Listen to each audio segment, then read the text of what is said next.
Assalamualaikum warahmatullahi wabarakatuh. Apa kabarnya sobat muslim yang insya Allah diberkahi, dirahmati, dan diridhoi oleh Allah subhanahu wa ta'ala. Saya harapkan tetap baik-baik saja. Sehat walafiat, tidak kurang sesuatu pun. Jika masalah kurang uang, saya pun masih begitu, hehe, jadi tetap bersyukur saja ya, karena kita sudah diberi iman dan Islam, juga kesehatan. Ini adalah karunia terbesar sebagai manusia. Karena sebagian makhluk di bumi ini, masih belum mengenal iman dan Islam seperti kita, sungguh kasihan mereka kelak, naujubillahi min zalik. Baik, kita mulai saja ke topik kita hari ini, yaitu membacakan hadis Sahih Bukhari, Kitab Mandi, bab 1 sampai selesai. Tolong didengarkan baik-baik, karena begitu banyak yang belum paham tentang mandi setelah berhubungan, dan tata caranya. Saya mulai saja. Bab ke-1. Berwudu sebelum mandi. Aisyah istri Nabi Muhammad sallallahu alaihi wasallam berkata bahwa apabila Nabi Muhammad sallallahu alaihi wasallam mandi janabah, beliau mulai dengan membasuh kedua tangan beliau, kemudian beliau wudu sebagaimana wudu untuk salat, kemudian beliau memasukkan jari-jari beliau ke dalam air, lalu beliau menyeling-nyelingi pangkal rambut, kemudian beliau menuangkan dalam satu riwayat, sehingga apabila beliau merasa sudah meratakan air ke seluruh kulitnya, beliau menuangkan 3 ciduk pada kepala beliau dengan kedua tangan beliau, kemudian menuangkan air pada kulit beliau secara keseluruhan. Bab kedua, mandinya seorang suami bersama istrinya. Aisyah radhiyallahu an berkata, aku mandi bersama Nabi Muhammad sallallahu alaihi wasallam, dari sebuah bejana tempat air, masing-masing kami junub, dari sebuah mangkok yang disebut farak yaitu tempat air yang memuat 3 sa, tangan kami saling bergantian di dalam bejana itu. Dalam satu riwayat, kami menciduk bersama-sama dalam bejana itu. Dalam satu riwayat, tempat mencuci pakaian ini diletakkan untukku dan untuk Rasulullah sallallahu alaihi wasallam, lalu kami masuk ke dalamnya bersama-sama. Bab ketiga, mandi dengan satu gantang yaitu 4 mat air dan semacamnya. Abu Salamah berkata, aku dan saudara lelaki Aisyah memasuki tempat Aisyah, lalu saudaranya itu menanyakan kepadanya mengenai cara mandi Nabi Muhammad sallallahu alaihi wasallam. Ia lalu meminta agar dibawakan satu tempat air sekitar ukuran 1 sa, lalu ia mandi dan menuangkan air pada kepalanya, sedangkan antara kami dan Aisyah ada tirainya. Abu Ja'far berkata bahwa ia berada di tempat Jabir bin Abdullah dan ayahnya ada pula di situ. Di dekatnya ada sekelompok kaum. Mereka menanyakan kepadanya perihal mandi janabah, lalu ia berkata, 1 sa, cukup bagimu. Seorang laki-laki berkata, tidak cukup bagiku.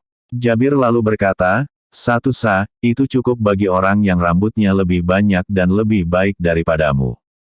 Ia lalu menuju kami dalam satu pakaian, dan dari riwayat lain, dari Abu Ja'far, katanya, Jabir berkata kepadaku, pamanmu yakni Al-Hasan bin Muhammad Al-Hanafiyah datang kepadaku seraya bertanya, bagaimana cara mandi janabah? Aku jawab, Nabi Muhammad sallallahu alaihi wasallam mengambil 3 cakupan air dan menuangkannya ke kepala beliau, kemudian menuangkan ke seluruh tubuh beliau. Al-Hasan berkata, sesungguhnya, aku berambut lebat. Aku jawab, Nabi Muhammad sallallahu alaihi wasallam lebih lebat rambutnya daripada engkau. Ibnu Abbas berkata bahwa Nabi Muhammad sallallahu alaihi wasallam dan Maimunah mandi bersama dari satu wadah. Abu Abdillah berkata, Ibnu Uyainah memberikan komentar akhir, dari Ibnu Abbas dari Maimunah dan yang sahih ialah apa yang diriwayatkan oleh Abu Nuaim. Bab keempat, orang yang menuangkan air di atas kepalanya 3 kali.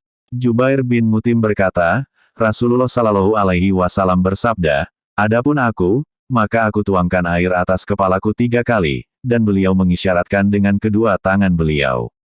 Bab kelima, mandi 1 kali mandian. Maimunah berkata, aku pernah meletakkan dalam satu riwayat, menuangkan air untuk Nabi Muhammad sallallahu alaihi wasallam, untuk dipakai mandi janabah, dan aku menabirinya, beliau lalu membasuh kedua tangannya 2 atau 3 kali, kemudian menuangkan air, dengan tangan kanannya atas tangan kirinya, lalu beliau membasuh kemaluan, dan apa-apa yang ada di sekitarnya yang terkena kotoran.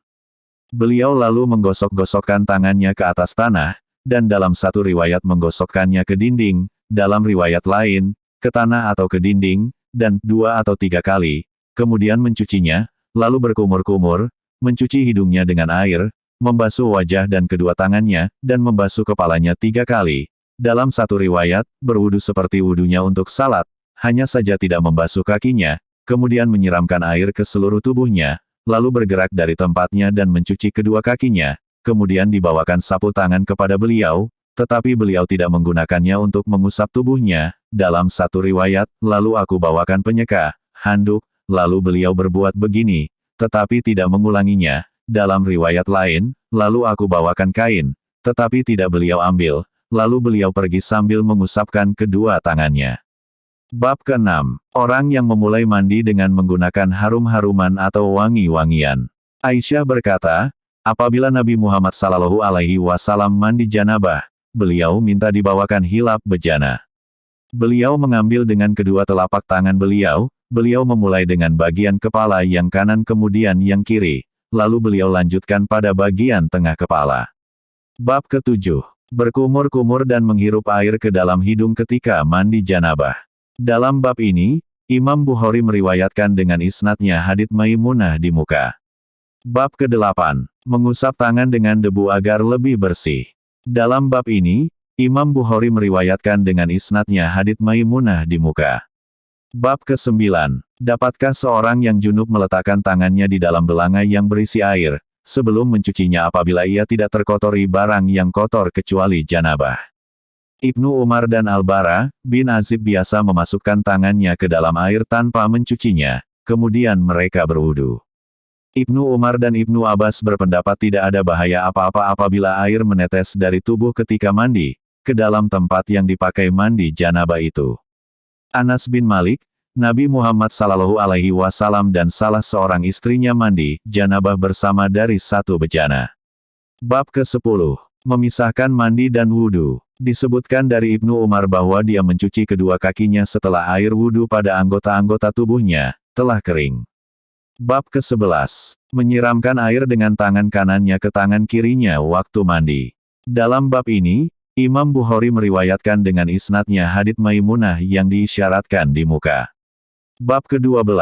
Apabila menyetubuhi istri lalu mengulanginya dan suami yang menggilir beberapa istrinya dalam satu kali mandi. Muhammad bin Al-Muntashir berkata, aku menyebutkan hal itu kepada Aisyah, dalam satu riwayat, aku bertanya kepada Aisyah, lalu aku sebutkan perkataan Ibnu Umar, aku tidak suka melakukan ihram dengan memakai wangi-wangian, lalu Aisyah berkata, mudah-mudahan Allah memberi rahmat kepada ayah Abdurrahman, yakni Ibnu Umar. Aku pernah memakaikan harum-haruman kepada Rasulullah Sallallahu Alaihi Wasallam lalu beliau mengelilingi mencampuri secara bergantian istri-istri beliau, kemudian pagi-pagi beliau ihram dan memercikkan harum-haruman, minyak wangi. Anas bin Malik berkata, Nabi Muhammad Sallallahu Alaihi Wasallam selalu mengelilingi, mendatangi istri-istri beliau pada satu malam dan siang, dan mereka ada 11 orang wanita. Dalam satu riwayat, 9 orang wanita, salah seorang yang meriwayatkan hadits ini yakni Qatadah, ia berkata, aku bertanya kepada Anas, apakah beliau mampu melakukan hal itu? Ia menjawab, kami katakan bahwa beliau diberi kekuatan 30 orang. Bab ke-13. Mencuci madzi dan berwudu karenanya. Dalam bab ini, Imam Bukhari meriwayatkan dengan isnadnya hadits Ali yang disebutkan pada nomor 87 di muka. Bab ke-14. Orang yang memakai wangi-wangian lalu mandi dan masih tertinggal bekas bau wangi-wangiannya. Dalam bab ini, Imam Bukhari meriwayatkan dengan isnadnya hadits Aisyah yang baru saja disebutkan di muka. Bab ke-15. Membasuh sela-sela rambut sehingga jika telah diperkirakan bahwa air sudah merata pada kulit lalu menuangkan air di atas seluruh tubuh. Imam Bukhari meriwayatkan dengan isnadnya hadits Aisyah yang tertera pada nomor 147 di muka. Bab ke-16. Orang yang berwudu dalam janabah lalu membasuh tubuhnya yang lain dan tidak mengulangi membasuh tempat-tempat anggota wudu sekali lagi. Dalam bab ini, Imam Bukhari meriwayatkan dengan isnadnya hadits Maimunah yang tercantum pada nomor 153 di atas. Bab ke-17. Apabila teringat setelah ada di masjid bahwa dirinya menanggung janabah lalu keluar sebagaimana keadaannya dan tidak bertayamum. Abu Hurairah radhiyallahu an berkata, salat diiqomati dan saf-saf telah diluruskan berdirinya, lalu Rasulullah Sallallahu Alaihi Wasallam keluar kepada kami kemudian beliau maju ke depan, padahal beliau junub, ketika beliau berdiri di tempat salat, beliau teringat bahwa beliau junub, lalu beliau bersabda kepada kami, tetaplah di tempatmu. Maka, kami tetap dalam keadaan kami, kemudian beliau pulang, lalu mandi, kemudian beliau keluar ke tempat kami, sedang kepala beliau masih meneteskan air, lalu beliau bertakbir, dan kami salat bersama beliau. Bab ke-18. Melenyapkan air dari tubuh dengan tangan setelah mandi janabah. Dalam bab ini, Imam Bukhari meriwayatkan dengan isnadnya hadits Maimunah di muka. Bab ke-19. Orang yang memulai dengan belahan kepalanya bagian kanan waktu mandi. Aisyah berkata, apabila salah seorang di antara kami junub, dia mengambil air dengan kedua tangannya 3 kali, untuk dibasuhkan di atas kepalanya, kemudian mengambil lagi air dengan tangannya yang satu untuk dituangkan pada belahan kepalanya yang bagian kanan dan mengambil air lagi dengan tangannya yang lain untuk dituangkan pada belahan kepala bagian kiri. Bab ke-20. Orang yang mandi sendirian dengan telanjang di tempat sunyi dan orang yang menggunakan tutup, maka yang menggunakan tutup itulah yang lebih utama.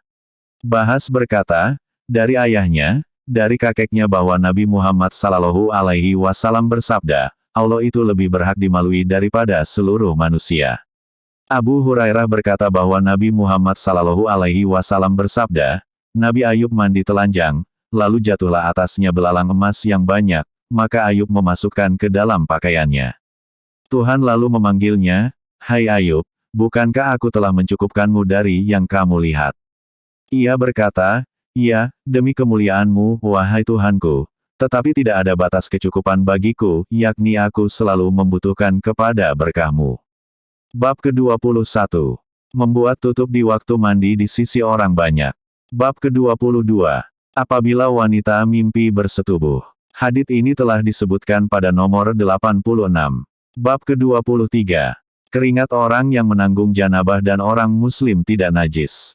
Abu Hurairah berkata bahwa Nabi Muhammad SAW bertemu dengannya di salah satu jalan Madinah, sedangkan dia dalam keadaan junub, katanya, lalu beliau memegang tanganku, kemudian aku berjalan dengan beliau hingga beliau duduk, lalu aku menghindar dari beliau.